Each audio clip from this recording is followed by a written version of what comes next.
Good morning, welcome to today's lecture. आज के lecture में हम 8085 माइक्रो प्रोसेसर के पिन डायग्राम के बारे में पढ़ेंगे। 8085 माइक्रो प्रोसेसर में टोटल 40 पिन होती हैं और सभी पिन के क्या क्या फंक्शन होते हैं वो हम आज के लेक्चर में कवर करेंगे।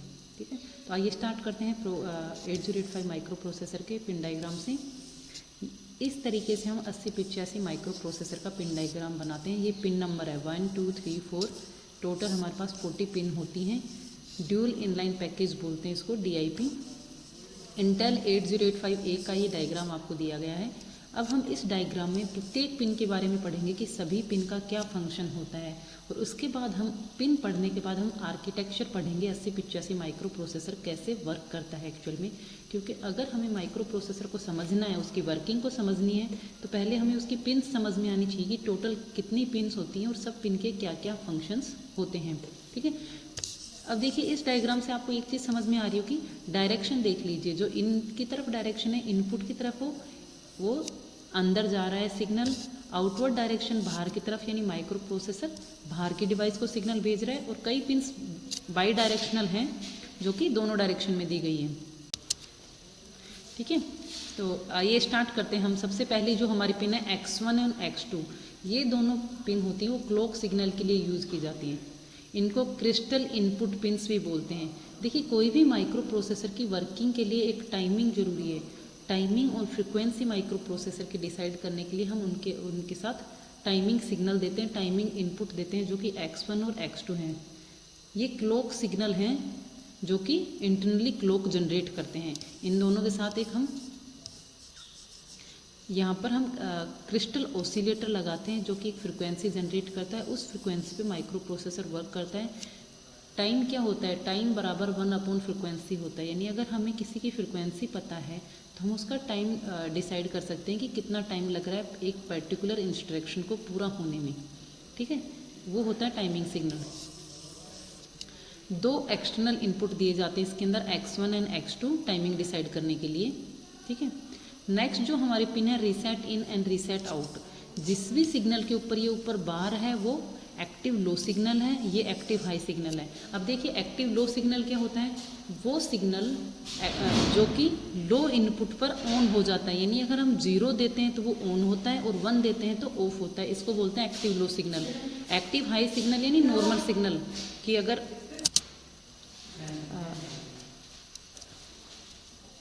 एक्टिव हाई सिग्नल देखिए क्या होता है कि जब हम किसी भी सिग्नल में अगर हम 1 इनपुट देते हैं तो 1 का मतलब होता है सिग्नल ऑन होना और 0 का मतलब ऑफ होना। ये होता है नॉर्मल या एक्टिव हाई सिग्नल।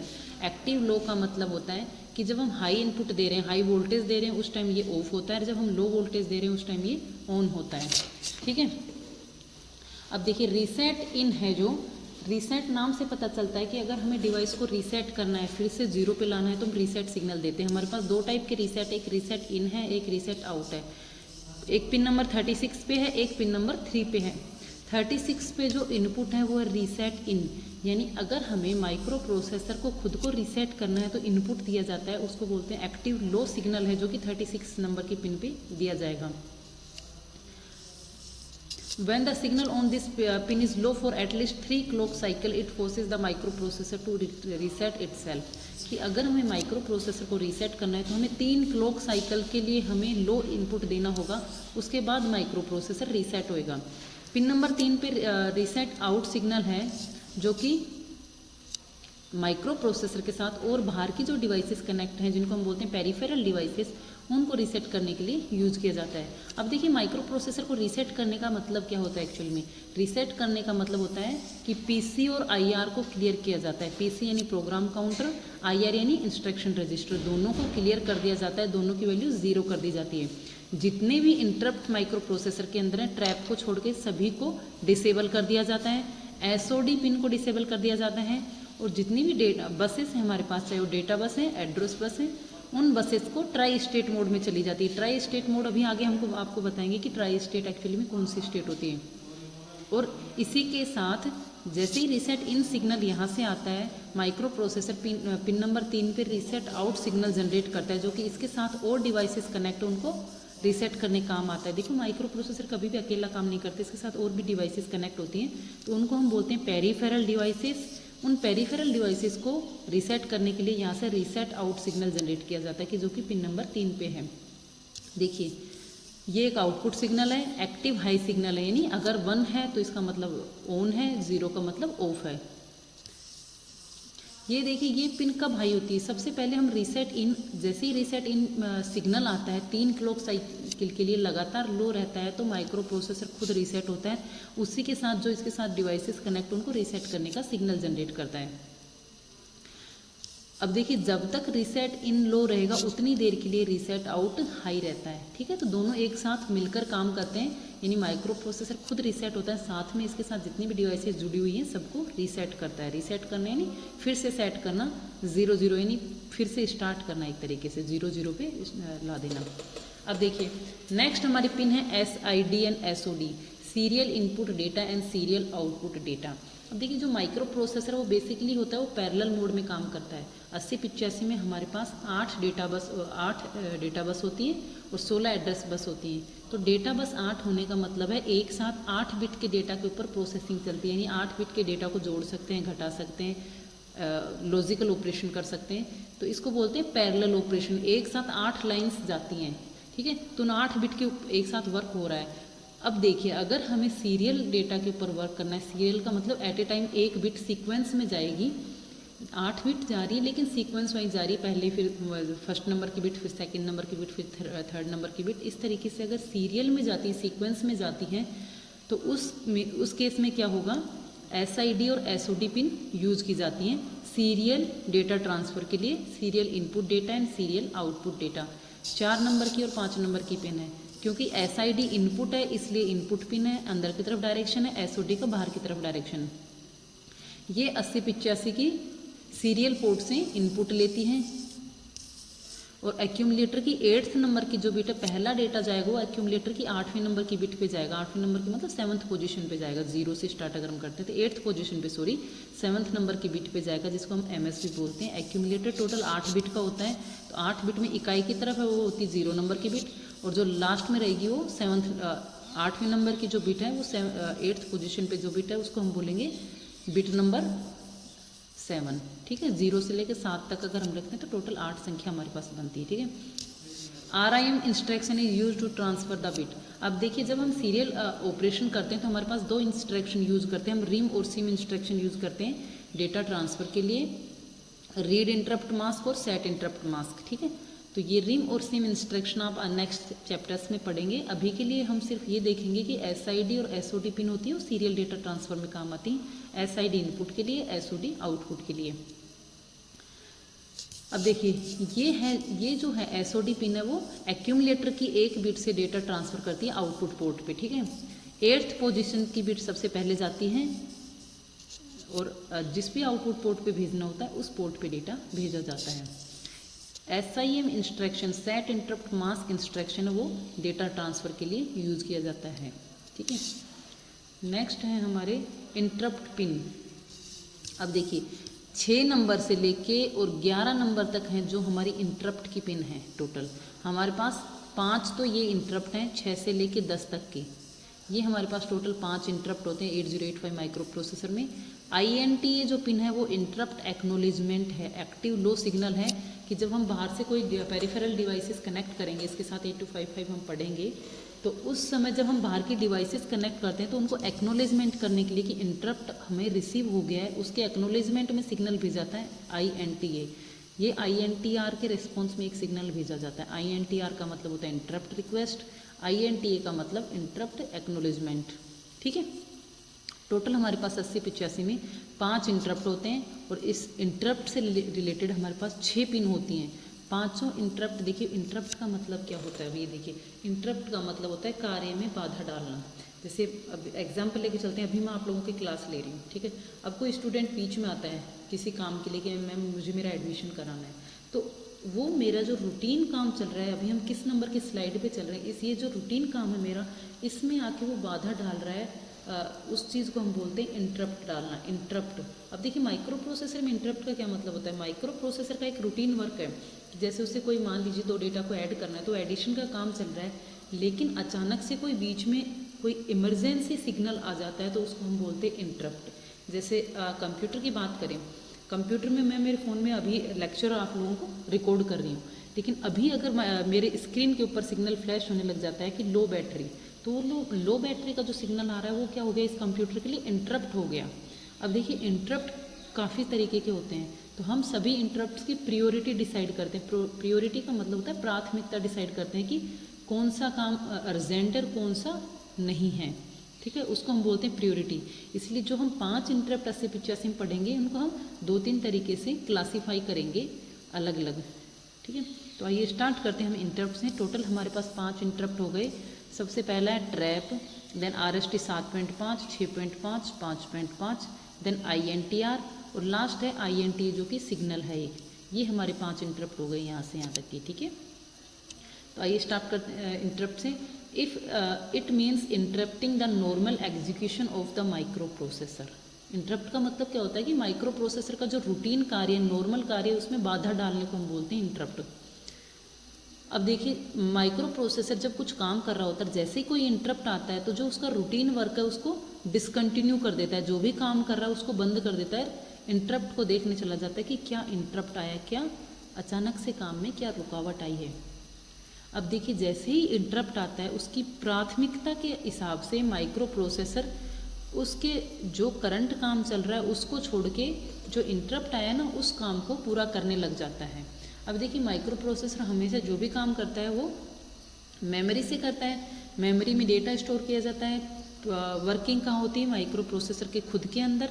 इसलिए जो डेटा आता है ना वो माइक्रो प्रोसेसर से मेमोरी से उठा के माइक्रो प्रोसेसर के अंदर लाने के लिए हमें बसेस की ज़रूरत होती है, और जो हम मेमोरी में डेटा स्टोर करते हैं उसके लिए हमें एड्रेस की ज़रूरत होती है, ठीक है। ये चीज़ें अभी आप नेक्स्ट इस जो 3rd यूनिट है हमारी, ये कंटिन्यू इसी के बारे में है कि एड्रेस क्या होते हैं, डेटा बस क्या होती है, सिग्नल्स क्या होते हैं और क्या क्या काम करते हैं, ठीक है। इंटरप्ट हम यहाँ डिटेल से नहीं पढ़ेंगे। इंटरप्ट के लिए लास्ट में आपका एक स्पेशल चैप्टर है जिसमें आप सभी इंटरप्ट्स पढ़ेंगे और उनके टाइप्स पढ़ेंगे, कैसे कैसे काम करते हैं वो पढ़ेंगे, ठीक है। यहाँ पे बस मैं सिर्फ आप लोगों को थोड़ा थोड़ा इंट्रोडक्शन दूंगी कि इंटरप्ट्स क्या होते हैं। अगर यहाँ पे हमने इंटरप्ट पढ़ा तो आप लोगों को समझ में नहीं आ पाएंगे, क्योंकि इंटरप्ट समझने से पहले आपको माइक्रो प्रोसेसर का आर्किटेक्चर समझना होगा, किस तरीके से काम करता है ये समझना होगा। अब देखिए interrupt signal are generated by external peripheral devices. हमेशा इंटरप्ट होते हैं वो बाहर की डिवाइस से ही जनरेट किए जाते हैं। जब भी माइक्रो प्रोसेसर किसी प्रोग्राम का एग्जीक्यूशन कर रहा होता है तो अगर इंटरप्ट आता है तो करंट के एग्जीक्यूशन को या तो कंप्लीट करेगा, या फिर अगर मिड में छोड़ के उस इंटरप्ट के एग्जीक्यूशन पूरा करता है तो फिर से माइक्रो प्रोसेसर जहाँ पे इंटरप्ट आया था, जहाँ से प्रोसेस छोड़ा है वहीं से स्टार्ट करके उसे कंप्लीट करता है। नेक्स्ट है sequence of steps whenever there is an interrupt, ठीक है। तो इंटरप्ट अभी के लिए हम इस पोर्शन को थोड़ा स्किप कर रहे हैं, आप लोगों को समझ में नहीं आएगा। मैं थोड़ा सा एक ब्रीफ में बता देती हूँ कि क्या करता है माइक्रो प्रोसेसर। जैसे ही कोई इंटरप्ट आता है तो डिपेंड करता है, कई बार माइक्रो प्रोसेसर इग्नोर भी कर देता है, कई बार एक्सेप्ट भी करता है। नॉर्मली क्या करता है कि जो करंट प्रोग्राम है उसके एग्जीक्यूशन को कंप्लीट करता है, और जो प्रोग्राम काउंटर का जो कंटेंट है उसको स्टैक में स्टोर करता है, ठीक है। और जो नया एड्रेस है जहाँ का इंटरप्ट है उसके जगह पे जाता है, उस काम को पूरा करता है और फिर से वापस आके अपना जो काम छोड़ा था या अपना काम जो चल रहा था उसको स्टार्ट कर देता है। इस तरीके से काम करता है, ठीक है। अब देखिए टोटल हमारे पास 5 हार्डवेयर इंटरप्ट हैं 80-85 में। Trap, RST 7.5, RST 6.5, RST 5.5 and INTR, ठीक है। अब इंटरप्ट्स को क्लासिफिकेशन इस तरीके 4 तरीके से हम कर सकते हैं, मास्केबल और नॉन मास्केबल, वेक्टर्ड और non vectored, edge triggered and level triggered, priority based interrupt. ये 4 टाइप के क्लासिफिकेशन है इंटरप्ट के। अब देखिए सबसे पहला है मास्केबल और नॉन मास्केबल इंटरप्ट क्या होते हैं। मास्क का मतलब जिसको हम रोक सकते हैं, नॉन मास्क का मतलब जिनको नहीं रोक सकते हैं। अंतर देखिए आप लोगों को मास्केबल और नॉन मास्केबल में। एक ईजी सा एग्जाम्पल लेते हैं। अभी हमारी क्लास चल रही है, मान लीजिए एक स्टूडेंट आता है कि मैम मुझे कुछ आपसे अर्जेंट काम है, मैं क्या कही कि बेटा थोड़ी देर के लिए आप बाहर वेट कीजिए, तो इसको बोलते हैं मास्केबल, कि मैंने उस स्टूडेंट को रोक दिया है, मास्क कर दिया है कि आप वेट करो, मैं अपना जो करंट काम कर रही हूँ उसको पूरा करने के बाद आपकी प्रॉब्लम को सॉल्यूशन प्रोवाइड करेंगे, आपकी प्रॉब्लम सुनी जाएगी।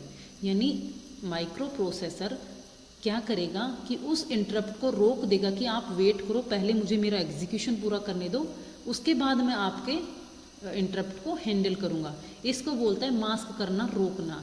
नॉन मास्केबल क्या होता है? अब देखिए हमारी क्लास चल रही है अभी के लिए किसी सीनियर अथॉरिटी का फ़ोन आता है, मान लीजिए प्रिंसिपल मैम ने ही मुझे अर्जेंटली बुलाया, तो मैं क्या करूँगी, बेटा मैं अभी हम क्लास के लिए 5 मिनट के लिए रोकते हैं क्योंकि बहुत अर्जेंट काम है, मुझे पूरा करना है। तो उस केस में क्या हो गया, वो नॉन मास्केबल हो गया, यानी कि आपका माइक्रो प्रोसेसर का जो भी करंट एग्जीक्यूशन चल रहा है उसको रोक के, और जो इंटरप्ट आया है पहले उसको पूरा करेगा, एंड देन अगेन फिर से वो जो काम कर रहा था उसको कंटिन्यू करेगा करना। तो मास्केबल यानी जिसको हम रोक सकते हैं, नॉन मास्केबल यानी जिनको नहीं रोक सकते। दूसरा एग्जाम्पल देखिए, अभी मेरा कंप्यूटर चल रहा है, कंप्यूटर में हम लोग लेक्चर ले रहे हैं। तो अब देखिए क्या होता है कि मान लीजिए एक मेरी स्क्रीन पे एक मैसेज फ्लैश होता है कि एंटीवायरस से रिलेटेड, कि आपका कंप्यूटर है वो इसमें वायरस आ गया या फिर एंटीवायरस आपका ख़त्म हो गया है, इस तरीके का कोई मैसेज आता है, तो मैं उसको क्या करूँगी, मिनिमाइज़ कर दूँगी या क्लोज कर दूँगी। क्यों? क्योंकि वो इतना अर्जेंट नहीं है, उसको हम बाद में हैंडल कर सकते हैं, तो ऐसे को हम बोल दिए मास्केबल। लेकिन अभी स्क्रीन पे फ्लैश होता है कि बैटरी लो है, 5% बची है, तो उस केस में क्या करूँगी कि करंट जो अभी काम कर रही है उसको एक बार पॉज करके मैं पहले चार्जर कनेक्ट करूँगी। तो उसको हमने बोला नॉन मास्केबल, यानी जिसको हम रोक नहीं सकता वो नॉन मास्केबल, जिसको हम अवॉइड कर सकते हैं, रोक सकते हैं, ऐसे इंटरप्ट को बोलते हैं मास्केबल। ठीक है। 8085 में हमारे पास एक इंटरप्ट है जो कि नॉन मास्केबल है, जिसको हमने बोला है ट्रैप। ट्रैप एक ऐसा इंटरप्ट है जिसको रोका नहीं जा सकता, इसके अलावा सारे मास्केबल इंटरप्ट हैं। सेकंड है vectored and non vectored. I am sure आप लोग पढ़ के आए हैं कि वेक्टर क्या होता है। वेक्टर एक क्या होता है जिसमें कि डायरेक्शन भी होती है और मैग्नीट्यूड भी होता है। तो यहाँ पे वेक्टर्ड का मतलब ये है कि जिनकी एड्रेस दिया गया है, जिन इंटरप्ट्स का एड्रेस ऑलरेडी डिफाइन किया जा चुका है कि वो किस एड्रेस पे लोकेटेड हैं, किस एड्रेस मेमोरी में किस जगह पे उनको स्टोर किया गया है, ऐसे इंटरप्ट्स को बोलते हैं वेक्टर्ड। और जिन इंटरप्ट्स का हमें एड्रेस नहीं पता होता है, जिनका इंटरप्ट जैसे ही इंटरप्ट आता है उसके बाद हमें एड्रेस देना पड़ता है कि इस इंटरप्ट को कौन से एड्रेस पे स्टोर कर रखा है, तो उनको बोलते हैं नॉन वेक्टर्ड। वेक्टर्ड का लोकेशन फिक्स होती है, यानी उनका एड्रेस फिक्स होता है, नॉन वेक्टर्ड का एड्रेस फिक्स नहीं होता। हमारे पास 4 वेक्टर्ड इंटरप्ट हैं जो कि ट्रैप, RST 7.5, 6.5 और 5.5 हैं, और INTR है वो एक नॉन वेक्टर्ड इंटरप्ट है। आप थर्ड ईयर में जाके यहाँ से पढ़ेंगे, जब आप आगे की डिवाइसेस पढ़ेंगे कि 8085 के साथ हम कौन कौन सी डिवाइसेस कनेक्ट करते हैं, एक आप पढ़ोगे PIC प्रोग्रामेबल इंटरप्ट कंट्रोलर। वहाँ पे आपकी इसकी ज़रूरत पड़ेगी कि हमारे वेक्टर्ड और नॉन वेक्टर्ड हमने क्यों क्लासीफाई करें। 4 इंटरप्ट हमने ऐसे कर लिए जिनकी लोकेशन हमें फिक्स पता है कि जैसे ही वो इंटरप्ट आएगा माइक्रो प्रोसेसर को पता है मुझे कहाँ जाके काम करना है। लेकिन एक इंटरप्ट ऐसा है जिसकी लोकेशन नहीं पता, उसको हमने बोला है नॉन वेक्टर्ड, यानी जिसके डायरेक्शन नहीं पता, जिसकी लोकेशन नहीं पता। ठीक है। नेक्स्ट है edge triggered and level triggered. Triggering देखिए क्या होती है, अगर हम एक क्लॉक पल्स मान के चलते हैं तो क्लॉक पल्स में कभी भी हम सिग्नल को ऑन या ऑफ करने के लिए या तो हम क्या करेंगे, जैसे मान लीजिए क्लॉक पल्स, आप लोगों को पल्स ड्रॉ करनी आती है ना, पल्स का मतलब एक स्क्वायर वेव। अब स्क्वायर वेव में जो 0 वोल्ट होता है और एक 5 मतलब हाई वोल्ट होता है, एक लो वोल्टेज होता है। ठीक है। तो एज लेवल ट्रिगर्ड का मतलब 0 का मतलब लो लेवल और हाई का मतलब 5 वोल्ट अगर मान के चलते हैं तो हाई लेवल। तो 0 और 5 वोल्ट में यानी 0 जैसे ही सिग्नल आता है ऑफ हो जाएगा, 5 वोल्ट हो जाएगा ऑन हो जाएगा। अगर लेवल के हिसाब से इंटरप्ट ऑन ऑफ हो रहा है तो उसको हम बोलते हैं लेवल ट्रिगर्ड। और अगर हमारी जो एज होती है, एज का मतलब 0 से 5 पे जाने पर 5 से 0 में आने में जो साइकिल बनती है उसको बोलते हैं एज। तो एज के अकॉर्डिंग अगर इंटरप्ट ऑन ऑफ हो रहा है तो उसको हम बोलते हैं एज ट्रिगर्ड। ठीक है। लास्ट वन है प्रियोरिटी बेस्ड इंटरप्ट। इंटरप्ट को हम प्राथमिकता के आधार पे भी क्लासीफाई करते हैं कि सबसे ज़्यादा प्राथमिकता किसकी है और सबसे कम किसकी है। ठीक है। तो आइए स्टार्ट करते हैं। मास्केबल बता दिया आप लोगों को कि मास्केबल जिसको हम डिसेबल नहीं कर सकते, जिसको हम जिसको हम डिसेबल कर सकते हैं, रोक सकते हैं, उसको बोलते हैं मास्केबल इंटरप्ट। और ऐसा इंटरप्ट जिसको हम डिसेबल नहीं कर सकते उसको हम बोलते हैं नॉन मास्केबल इंटरप्ट। ये हमारे मास्केबल इंटरप्ट हैं। RST 7.5, 6.5, 5.5 और INTR, इनको हम रोक सकते हैं। ट्रैप अकेला नॉन मास्केबल इंटरप्ट है, जो अगर अकर हो गया, जैसे ही वो इंटरप्ट आएगा माइक्रो प्रोसेसर अपना जो भी काम कर रहा है उसको छोड़ के सबसे पहले इंटरप्ट को देखेगा कि क्या इंटरप्ट आया। तो इसलिए उसको बोलते हैं नॉन मास्केबल, नॉन अवॉइडेबल, जिसको रोक नहीं सकते। ये हमेशा ऑन मोड में रहता है, हमेशा इनेबल्ड मोड में रहता है, इसको कभी भी डिसेबल नहीं कर सकते, बंद नहीं कर सकते।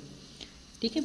नेक्स्ट है वेक्टर्ड इंटरप्ट। वेक्टर्ड इंटरप्ट जिनकी मेमोरी में फिक्स लोकेशन होती है, जो हमारी 80-85 की टोटल मेमोरी है उसमें से कुछ फिक्स लोकेशन, एक लोकेशन वेक्टर्ड इंटरप्ट को दी गई है। हर एक वेक्टर्ड इंटरप्ट की लोकेशन फिक्स होती है।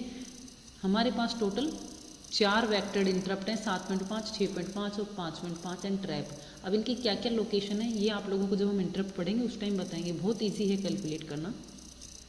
नेक्स्ट है वेक्टर्ड इंटरप्ट। वेक्टर्ड इंटरप्ट जिसकी लोकेशन फिक्स है, वही चल रहा है सॉरी अभी तो।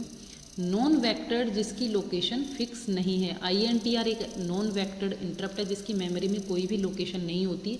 पहले जैसे ही इंटरप्ट आता है उसके बाद उसके साथ उसकी लोकेशन भी भेजनी पड़ती है कि इस जगह पे जाके माइक्रो प्रोसेसर को काम करना है। नेक्स्ट है एज ट्रिगर्ड, जो कि पॉजिटिव या नेगेटिव एज से ट्रिगर होता है, उसको हम बोलते हैं एज ट्रिगर्ड। RST 7.5 है जो कि एज ट्रिगर्ड इंटरप्ट है। देखिए मैं इंटरप्ट्स को थोड़ा सा जल्दबाजी में आप लोगों को सिर्फ बता रही हूँ क्योंकि आप लोग इंटरप्ट के पूरा का पूरा चैप्टर है आपका इंटरप्ट का, तो आप वहाँ डिटेल में पढ़ेंगे। अभी एक्चुअली पिन डायग्राम में सिर्फ आपको ये जानना है कि हमारे पास जो भी पिन है उनमें से 5 पिन हमारी इंटरप्ट्स की होती हैं और इंटरप्ट्स को हम इस तरीके से भी क्लासीफाई करते हैं। ठीक है। लेवल ट्रिगर जो कि लेवल के अकॉर्डिंग ट्रिगर होते हैं। ठीक है, ये अभी हम बाद में जाएंगे। प्रियोरिटी बेस्ड इंटरप्ट मतलब जितने भी, अब देखो हमारे पास 5 इंटरप्ट हैं उनको हम प्राथमिकता के आधार पर रखते हैं। जैसे मान लीजिए हमारे पास 5 स्टूडेंट हैं, अभी एक साथ मेरे पास 5 स्टूडेंट आते हैं, जैसे एक फर्स्ट ईयर का आ रहा है, एक सेकंड ईयर का आ रहा है, एक थर्ड ईयर का आ रहा है, एक पास आउट आ रहा है, तो मैं एक प्राथमिकता बनूंगी कि सबसे पहले मुझे किस स्टूडेंट को एंटरटेन करना है। तो ऐसे ही माइक्रो प्रोसेसर में अगर 500 के 500 इंटरप्ट एक साथ आ जाएंगे तो माइक्रो प्रोसेसर को डिसाइड करना है कि सबसे पहले कौन से इंटरप्ट को पूरा करना है। इंटरप्ट आने का ही मतलब ये है कि माइक्रो प्रोसेसर में एक नया प्रोग्राम आ गया कि भाई तुम्हें इस जगह जाके काम करना है। तो अगर 5 इंटरप्ट एक साथ आते हैं तो माइक्रो प्रोसेसर को डिसाइड करना पड़ता है कि कौन सा इंटरप्ट को सबसे पहले सर्विस दी जाएगी। तो इसलिए उनकी प्राथमिकता माइक्रो प्रोसेसर को पता होनी चाहिए कि अगर 500 के 500 एक साथ आते हैं तो सबसे पहले कौन से को सर्विस देनी है।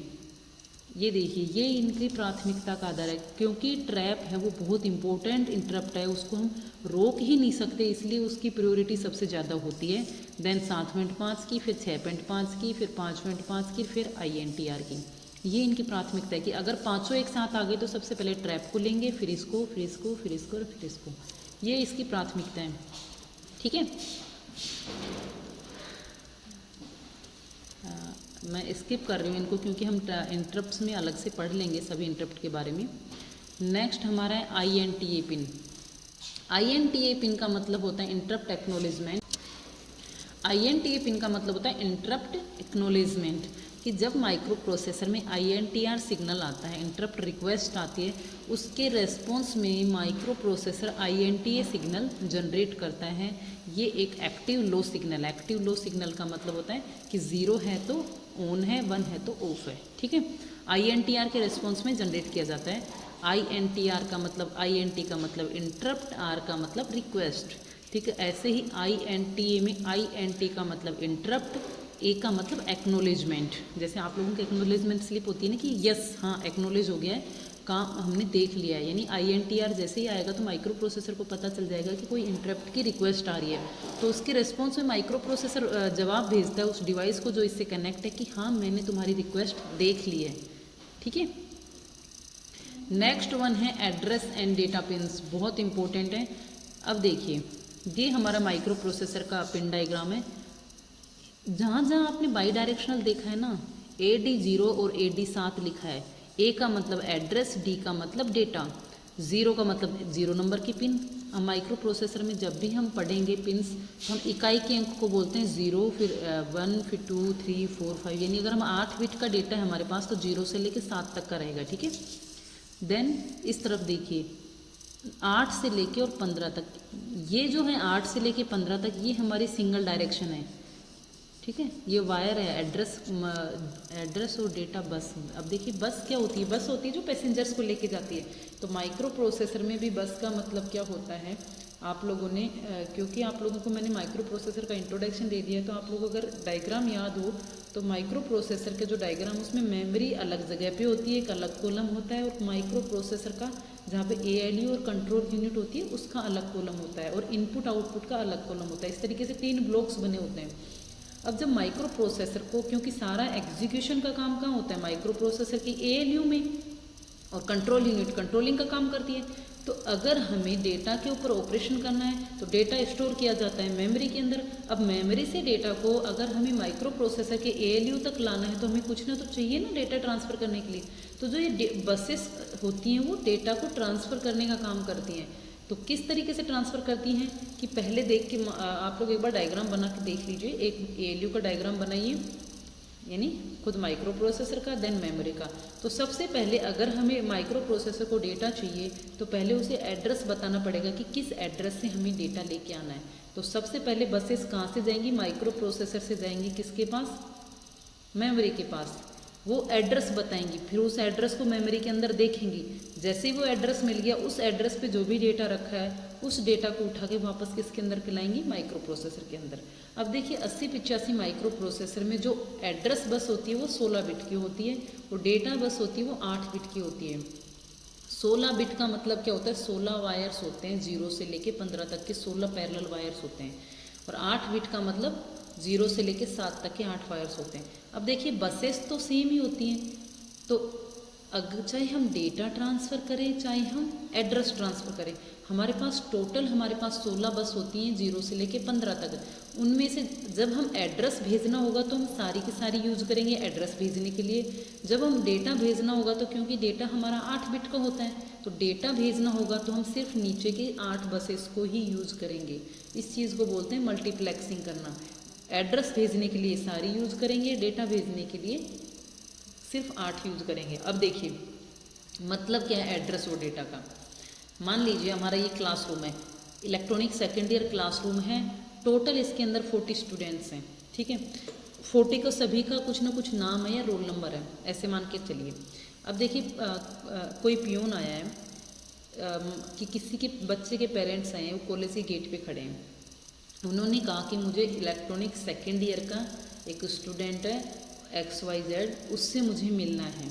अब पियून क्या करेगा, इलेक्ट्रॉनिक्स, हमारी कॉलेज में इतने सारे क्लासरूम हैं तो उसे कैसे पता चलेगा कौन सी क्लास का बच्चा है। तो सबसे पहले वो इलेक्ट्रॉनिक सेकेंड ईयर के क्लासरूम में आएगा।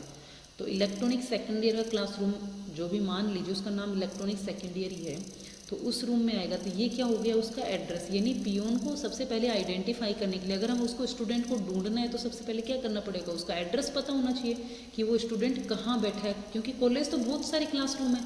तो सबसे पहले ऐसे ही हमारे पास मेमोरी में बहुत सारी मेमोरी लोकेशंस होती हैं, तो अगर हमें किसी पर्टिकुलर मेमोरी से डेटा चाहिए तो हमें उसका एड्रेस पता होना चाहिए।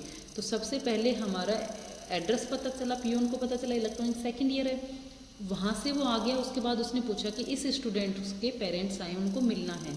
तो उस जो स्टूडेंट्स हैं वो क्लासरूम के क्या हो गए, डेटा हो गए कि इलेक्ट्रॉनिक सेकेंड ईयर एड्रेस है हमारा, और इसका कंटेंट क्या हो गया, इसका डेटा क्या हो गया 40। यहाँ 40 स्टूडेंट्स हैं। इसी तरीके से 8085 माइक्रो प्रोसेसर में जो हम डेटा स्टोर करते हैं मेमोरी में, मेमोरी का खुद का जो एड्रेस होता है वो 16 बिट का होता है। तो देखिए ये जो चीज़ है ना वो बाइनरी से आप लोगों को समझ में आई, क्योंकि 16 बिट का एड्रेस लेने का मतलब है 2 की पावर 16, हमारे पास टोटल 2 की पावर 16 कॉम्बिनेशन बन सकते हैं एड्रेसेस के, ठीक है। तो वो तो हमारा हो गया 16, तो हमारा हो गया एड्रेस बस का साइज, और 8 हो गया हमारा डेटा बस का साइज, ठीक है। आइए कंटिन्यू करते हैं। अब एड्रेस बस क्या करती है, क्योंकि एड्रेस हमेशा कौन भेजता है, एड्रेस किसके पास रखे होते हैं, माइक्रो प्रोसेसर। तो हमेशा माइक्रो प्रोसेसर इंस्ट्रक्शन देगा कि इस एड्रेस पे जाओ मेमोरी के। तो इसलिए जो भी एड्रेस बस है वो यूनिडायरेक्शनल है, जो हमेशा माइक्रो प्रोसेसर से बाहर की तरफ जा रही है। ये बाई डायरेक्शनल है 0 से लेके 8 तक की, क्योंकि इसमें डेटा है ना वो माइक्रो प्रोसेसर के अंदर आता भी है, यानी रीड भी होता है और राइट भी करते हैं। यानी अगर माइक्रो प्रोसेसर मेमोरी से उठा के खुद के अंदर डेटा ला रहा है उसको बोलते हैं हम रीड ऑपरेशन, और माइक्रो प्रोसेसर से अगर हम मेमोरी के अंदर डेटा ले जा रहे हैं उसको हम बोलते हैं राइट ऑपरेशन, लिखना। माइक्रो प्रोसेसर ले जाके मेमोरी में लिख रहा है, सेव कर रहा है, ठीक है। तो क्योंकि डेटा दोनों आता भी है और जाता भी है माइक्रो प्रोसेसर के अंदर, मान लीजिए यहाँ मेमोरी है तो ये आ भी रहा है जा भी रहा है, इसलिए इनको देखो दोनों तरफ डायरेक्शन है। तो ये 0 से लेके जो हमारी 7 तक की बाई डायरेक्शनल है, जिसमें हमने लिखा है AD, क्योंकि ये एड्रेस भी ले जाती है और डेटा भी ले जाती है। ऊपर की 8 से लेके 15 तक की यूनी डायरेक्शनल है, सिंगल डायरेक्शन है, हमेशा बाहर की तरफ, क्योंकि एड्रेस होता है वो हमेशा माइक्रो प्रोसेसर मेमोरी के पास भेजता है। 16 बिट का एड्रेस है, हमेशा माइक्रो प्रोसेसर भेजेगा मेमोरी के पास, इसलिए बाहर की तरफ डायरेक्शन है इनका, ठीक है। नेक्स्ट है डेटाबेस। डेटाबेस बाई डायरेक्शनल होती है, 8 बिट की होती है, ठीक है। ये हमारी हो गई। अब इन 16 बस में से जब हमें डेटा ले जाना होता है तो हम सिर्फ नीचे की 8 यूज़ करते हैं, जब हम एड्रेस ले जाते हैं तो हम कंप्लीट की कंप्लीट 16 यूज़ करते हैं, ठीक है। अब देखिए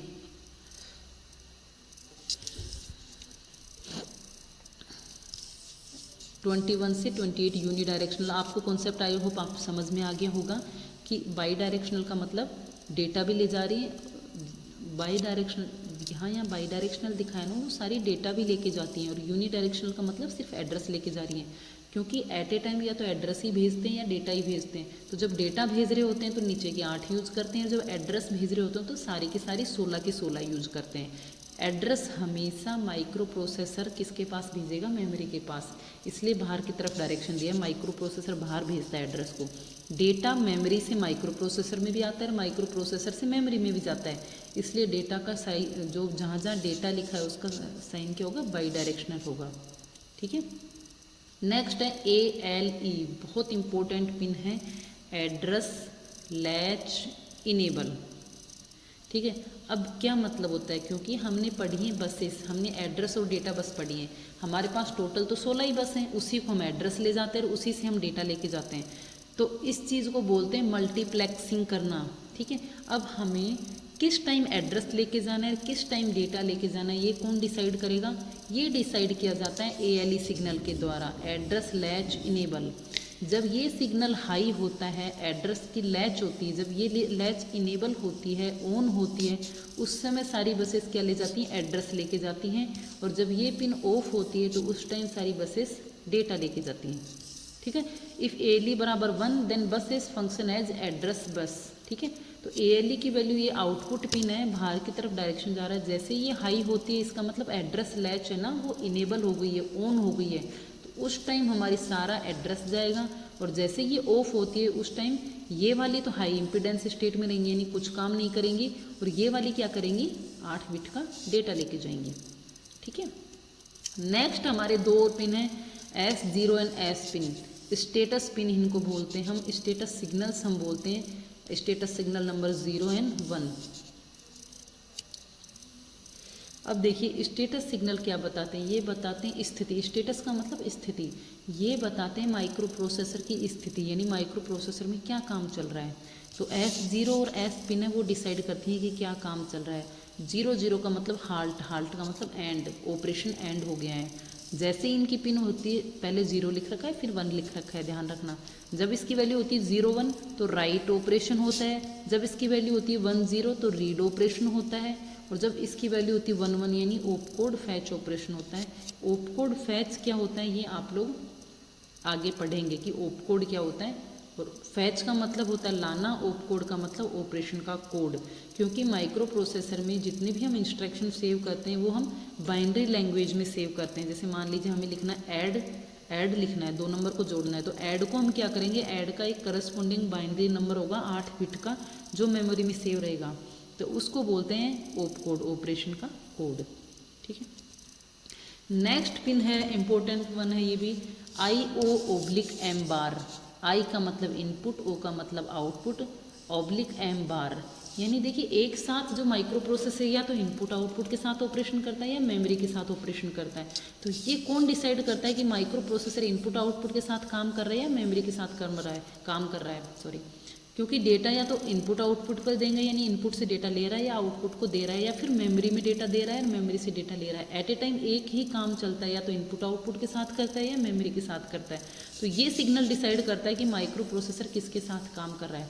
जब इस सिग्नल की वैल्यू 1 होती है, यानी IO/m बार बराबर 1 है, 1 का मतलब इनपुट आउटपुट की वैल्यू 1 है, इसका मतलब ये है कि ऑपरेशन किसके साथ हो रहा है, इनपुट आउटपुट के साथ हो रहा है। जैसे इस सिग्नल की वैल्यू 0 है, 0 का मतलब m बार की वैल्यू 1 है, उस टाइम इसका ऑपरेशन हो रहा है मेमोरी के साथ, क्योंकि मेमोरी एक एक्टिव लो सिग्नल है। तो जैसे ही लो होगा तो मेमोरी के साथ ऑपरेशन, जैसे ही हाई होगा तो इनपुट आउटपुट के साथ ऑपरेशन होगा। ठीक है, अब देखिए तीनों पिन, स्टेटस पिन व IOM पिन मिलके मेमोरी की टोटल जो साइकिल है वो डिफाइन करती है। माइक्रो प्रोसेसर दोनों कंबाइन होकर बताती है कि माइक्रो प्रोसेसर में क्या काम हो रहा है। ये कंप्लीट ऑपरेशन है माइक्रो प्रोसेसर का। ये तीनों पिन्स मिलकर डिसाइड करती हैं कि जैसे S0 और S1 तो डिसाइड करती है रीड और राइट साइकिल, IOM डिसाइड करती है इनपुट आउटपुट या मेमोरी। तो तीनों मिलकर डिसाइड करती है कि रीड और राइट ऑपरेशन कहाँ कहाँ से हो रहा है। जब दोनों की वैल्यू 1 1 होती है, S0 S1 की, तो ऑपकोड फैच होता है, उस टाइम इसकी वैल्यू 0 होती है। ठीक है, ऑपकोड फैच हो रहा है क्योंकि ऑपकोड कहाँ स्टोर होता है, मेमोरी के अंदर, इसलिए ऑपरेशन इसकी वैल्यू 0 है कि मेमोरी से हो रहा है, 1 1 है, इसका मतलब ऑपकोड फैच हो रहा है। अब देखिए यहाँ की वैल्यू 0 का मतलब मेमोरी से ऑपरेशन, यहाँ की वैल्यू 1 का मतलब इनपुट आउटपुट से ऑपरेशन, क्योंकि 1 0 का मतलब होता है रीड और यहाँ पे भी 0 है, इसलिए मेमोरी रीड। 0 1 का मतलब होता है राइट और ये वैल्यू 0 है, इसका मतलब मेमोरी राइट। अब देखिए इस सिग्नल की वैल्यू जब 1 हो जाती है, यानी IO की वैल्यू 1, तो 1 का मतलब इनपुट आउटपुट से काम। तो जब इसकी वैल्यू 1 0 होती है तो रीड ऑपरेशन होता है, और यहाँ पे 1 है, इसका मतलब इनपुट आउटपुट रीड। इसकी वैल्यू 0 1 0 1, इसका मतलब राइट ऑपरेशन, क्योंकि यहाँ पे 1 है, 1 का मतलब इनपुट आउटपुट, इसलिए इनपुट आउटपुट राइट ऑपरेशन। 1 1 1 का मतलब होता है इंटरप्ट एक्नोलेजमेंट। ठीक है, और यहाँ हाई इम्पीडेंस स्टेट में होता है जब ये सिग्नल और ये वैल्यू दोनों 0 0 होती है, तो इसका मतलब होता है होल्ड की स्टेट, एंड की स्टेट। ठीक है, नेक्स्ट चलिए, नेक्स्ट हमारी पिन है रीड पिन, RD बार, एक्टिव लो सिग्नल है। RD का मतलब होता है रीड सिग्नल। ये देखो रीड का मतलब क्या होता है, माइक्रो प्रोसेसर पढ़ रहा है, रीड कर रहा है, सॉरी। ठीक है, तो ये एक्टिव लो सिग्नल है जो कि रीड ऑपरेशन के लिए यूज़ किया जाता है, या तो मेमोरी से डेटा रीड करना या फिर इनपुट डिवाइस से डेटा रीड करना। एक्टिव लो सिग्नल यानी जब 0 होता है तो रीड का ऑपरेशन चल रहा होता है, और 1 होता है तो ऑफ होता है। नेक्स्ट वन है राइट सिग्नल। राइट भी एक एक्टिव लो सिग्नल है। कंट्रोल सिग्नल ये क्या करता है, राइट ऑपरेशन करता है, यानी माइक्रो प्रोसेसर खुद का डेटा कहीं और ले जाके लिखना होता है, स्टोर करना होता है, उसको हम बोलते हैं राइट ऑपरेशन। और जब कहीं बाहर से डेटा माइक्रो प्रोसेसर के अंदर लेके आते हैं उसको बोलते हैं read operation. Micro processor read कर रहा है, जैसे अगर मैं कहूँ मैं रीड कर रही हूँ, इसका मतलब ये कि मेरे सामने जो भी बुक है उसका कंटेंट मैं अपने दिमाग में ला रही हूँ, उसको बोला रीड। और अगर मैं राइट कर रही हूँ, राइट करने का मतलब मेरे दिमाग में जो भी चीज़ है उसको मैं लिख रही हूँ, इसका मतलब राइट कर रही हूँ, बाहर भेज रही हूँ, मेरे दिमाग से बाहर भेजना मतलब राइट। ऐसे ही माइक्रो प्रोसेसर जब डेटा को बाहर भेजता है उसको बोलता है राइट, और जब खुद के अंदर लेता है, खुद ग्रहण करता है, उसको बोलता है रीड। ठीक है, नेक्स्ट है रेडी सिग्नल। बहुत इंपॉर्टेंट है, क्वेश्चन आता है 1 मार्क में कि रेडी पिन का क्या फंक्शन होता है। ये जो पिन होती है ये स्लो पेरिफेरल्स जो कनेक्ट होती है माइक्रो प्रोसेसर के साथ, उनको सिंक्रोनाइज करने का काम करती है। इनपुट पिन है, डायरेक्शन देखिए इनवर्ड डायरेक्शन है। एक्चुअली क्या होता है कि माइक्रो प्रोसेसर की स्पीड बहुत फास्ट होती है, और जो भी हम इसके साथ पेरिफेरल डिवाइसेस कनेक्ट करते हैं उनकी स्पीड स्लो होती है। तो क्या करना होता है, वो जो बाहर की डिवाइसेस हैं, स्लो डिवाइसेस, उनको माइक्रो प्रोसेसर के साथ सिंक्रोनाइजेशन करना पड़ता है, तभी तो साथ मिलके काम करेंगे, इन दोनों की स्पीड मैच करनी होती है। तो जैसे ही उनकी सिंक्रोनाइज हो जाता है तो वो बाहर की जो डिवाइसेस होती हैं वो सिग्नल भेजती है माइक्रो प्रोसेसर के पास कि we are ready to work, कि हम काम करने के लिए तैयार हैं, हम रेडी हैं। तो ये सिग्नल है रेडी सिग्नल। क्या मतलब हुआ है इसका, ऑप्शनल ऑब्जेक्टिव क्वेश्चन आता है 4 नंबर में, तो हमेशा सेलेक्ट कीजिए रेडी पिन होती है वो सिंक्रोनाइजेशन का काम करती है। किसको, स्लो पेरिफेरल्स को सिंक्रोनाइज करती है माइक्रो प्रोसेसर के साथ। अगर इसकी वैल्यू हाई है तो वर्किंग चलती है, अगर रेडी की वैल्यू लो है इसका मतलब क्या कर रहे हैं, माइक्रो प्रोसेसर वेट कर रहा है। तो जैसे ही रेडी पिन की वैल्यू 0 होती है यानी लो होती है, माइक्रो प्रोसेसर क्या होता है, वेट स्टेट में चला जाता है। वेट करता है कि जो भी डिवाइसेस, पेरिफेरल डिवाइसेस इससे कनेक्ट हैं वो भी सिंक्रोनाइज हो जाएं, इतनी देर के लिए वेट करता है, उसको बोलते हैं वेट स्टेट। तो माइक्रो प्रोसेसर जब तक वेट स्टेट में रहेगा जब तक कि रेडी की वैल्यू हाई नहीं हो जाएगी। ठीक है, आगे समझ में। नेक्स्ट हमारा है होल्ड। हमारी दो पिन है होल्ड और HLD, ये दोनों मिलके काम करती हैं। होल्ड का मतलब क्या होता है, रुको, रुक जाओ थोड़ी देर के लिए। होल्ड का मतलब यही होता है ना, माइक्रो प्रोसेसर के साथ हम एक डिवाइस कनेक्ट करते हैं जिसको बोलते हैं हम DMA, डायरेक्ट मेमोरी एक्सेस। ये डिवाइस क्या होती है, एक्चुअली क्या होता है कि जब भी हम कोई काम करते हैं तो हम माइक्रो प्रोसेसर को जैसे मान लीजिए हमारा कंप्यूटर है, तो कंप्यूटर के अगर हमें कंप्यूटर से लेके और हमें किसी पेन ड्राइव में डेटा लेना है या पेन ड्राइव से हमें कंप्यूटर में लेना है, तो क्या करते हैं कि जो इसी तरीके से हम प्रोसेसर के साथ अगर हमें कुछ काम करना है तो जो बाहर की डिवाइसेस है वो क्या करेगी कि प्रोसेसर को बोलेगी कि बजाय तुम अपने अंदर डेटा ले जाके, यानी प्रोसेसर के मेमोरी से काम करना है, सॉरी, कि माइक्रो प्रोसेसर की मेमोरी में कोई मूवी सेव है मान लीजिए, कोई डेटा सेव है, उस डेटा को तुम्हें अपनी पेन ड्राइव में लाना है। जैसे मेरे कंप्यूटर की मेमोरी में कुछ डेटा सेव है, मुझे पेन ड्राइव में लाना है, तो ये जो काम करता है वो करती है DMA। क्या होता है, नॉर्मली डेटा ट्रांसफ़र कैसे होता है कि पहले जो डेटा जाएगा वो मेमोरी से जाएगा माइक्रो प्रोसेसर के अंदर, फिर माइक्रो प्रोसेसर से जाएगा इनपुट आउटपुट डिवाइसेस पे। तो ये तो हो गया स्टैंडर्ड प्रोसीजर।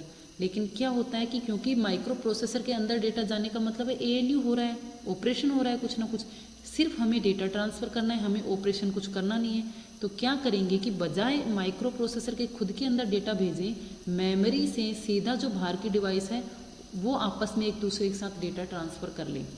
यानी माइक्रो प्रोसेसर के खुद के अंदर डेटा नहीं जाए, मेमोरी जो है, क्योंकि मेमोरी माइक्रो प्रोसेसर से बाहर होती है, अगर आप लोगों को ब्लॉक डायग्राम याद हो तो मेमोरी से और कोई एक्सटर्नल डिवाइस में डायरेक्ट डेटा आदान प्रदान हो जाए, माइक्रो प्रोसेसर इन्वॉल्व ही नहीं हुए उसमें, तो उस प्रोसेस को बोलते हैं DMA, डायरेक्ट मेमोरी एक्सेस। यानी माइक्रो प्रोसेसर की जो मेमोरी है वो डायरेक्टली एक्सेस हो रही है, माइक्रो प्रोसेसर खुद इन्वॉल्व नहीं हो रहा है उसमें।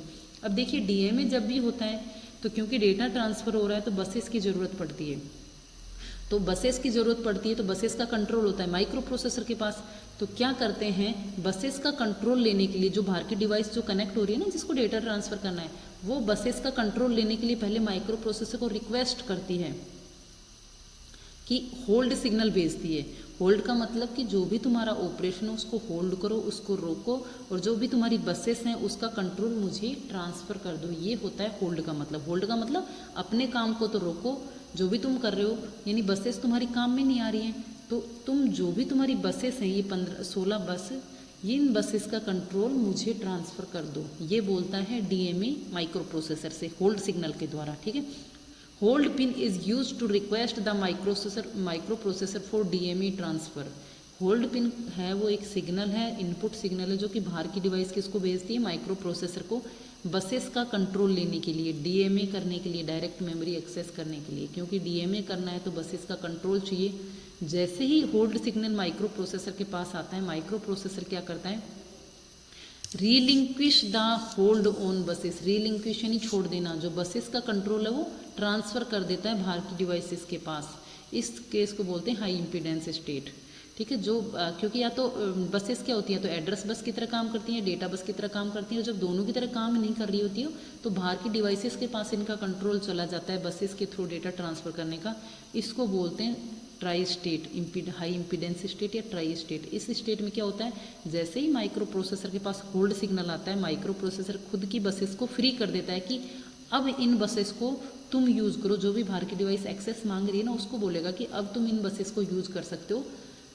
उसको बोलते हैं रिलिंक्विश द होल्ड, कि होल्ड को रिलिंक्विश कर देना। ठीक है, अब देखिए जैसे ही बसेस को होल्ड को कर लेता है, होल्ड सिग्नल आने के बाद माइक्रो प्रोसेसर क्या करेगा, उसके रेस्पॉन्स में एक सिग्नल जनरेट करता है जिसे बोलते हैं HLDA, होल्ड एक्नॉलेजमेंट। ठीक है, अब होल्ड एक्नॉलेजमेंट सिग्नल क्या होता है कि बसेस को होल्ड कर दिया है, उसका एक्नॉलेजमेंट भी तो माइक्रो प्रोसेसर भेजेगा बाहर की डिवाइसेस के पास, तो उसको बोलते हैं होल्ड एक्नॉलेजमेंट सिग्नल। हमें HOLD सिग्नल के रेस्पॉन्स में जनरेट करा जाता है HLDA सिग्नल। बसेस होती हैं वो ट्राई स्टेट में चली जाती हैं। ठीक है, यानी क्या होता है, माइक्रो प्रोसेसर खुद बसेस को अपने आप से कट ऑफ कर देता है, हटा देता है। अब बसेस का कंट्रोल कोई बाहर की डिवाइसेस के पास होता है। यूजुअली कौन सी डिवाइस होती हैं, उनको हम बोलते हैं डीएमए कंट्रोलर। अगली थर्ड ईयर में आप पढ़ेंगे 8237 एक डीएमए कंट्रोलर है जो कि बस डीएमए प्रोसेस के लिए यूज़ किया जाता है। अब डीएमए प्रोसेस क्या होता है कि अगर माइक्रो प्रोसेसर की मेमोरी और कोई बाहर की एक्सटर्नल डिवाइस को सिर्फ मेमोरी से काम है, सिर्फ मेमोरी से डेटा ट्रांसफ़र करना है, तो माइक्रो प्रोसेसर खुद का इन्वॉल्वमेंट हटा लेता है और वो डायरेक्ट आपस में ट्रांसफ़र कर लेते हैं और वो ट्रांसफ़र को कंट्रोल किया जाता है डीएमए कंट्रोलर के द्वारा, जो कि उस समय बसेस को भी कंट्रोल करता है। क्योंकि ट्रांसफ़र हो रहा है, इसका मतलब बसेस की ज़रूरत पड़ रही है, तो वो बसेस को भी कंट्रोल करता है। तो उसको बोलते हैं, हम उस चीज़ के लिए, इस काम को पूरा करने के लिए होल्ड सिग्नल भेजा जाता है। बाहर की डिवाइसेस भेजती हैं माइक्रो प्रोसेसर के पास होल्ड सिग्नल, और देन होल्ड के रिस्पॉन्स में माइक्रो प्रोसेसर उनके पास HLD सिग्नल भेजता है कि होल्ड एक्नॉलेजमेंट हो गया है। नेक्स्ट जो हमारा सिग्नल है वो है VSS and VCC। VSS and VCC। VCC है वो, VSS है वो ग्राउंड सिग्नल है, ग्राउंड से कनेक्ट किया जाता है 20 और 40 नंबर का, और VCC है वो +5 वोल्ट पावर सप्लाई है।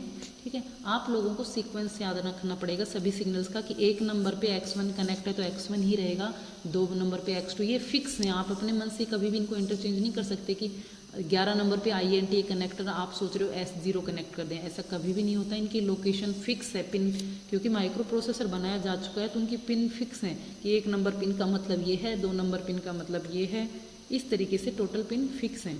ठीक है, ये हमारे हो गए टोटल हमारे सिग्नल। एक ये सिग्नल शायद हमारा रह गया है clock out signal. Clock out signal है ये जो बाहर की डिवाइसेस होती हैं, X1 और X2 यहाँ का सिग्नल है। तो जो भी हम माइक्रो प्रोसेसर के साथ डिवाइसेस कनेक्ट करते हैं उनको क्लॉक सिग्नल पहुँचाने के लिए हम क्लॉक आउट सिग्नल यूज़ किया जाता है। ठीक है,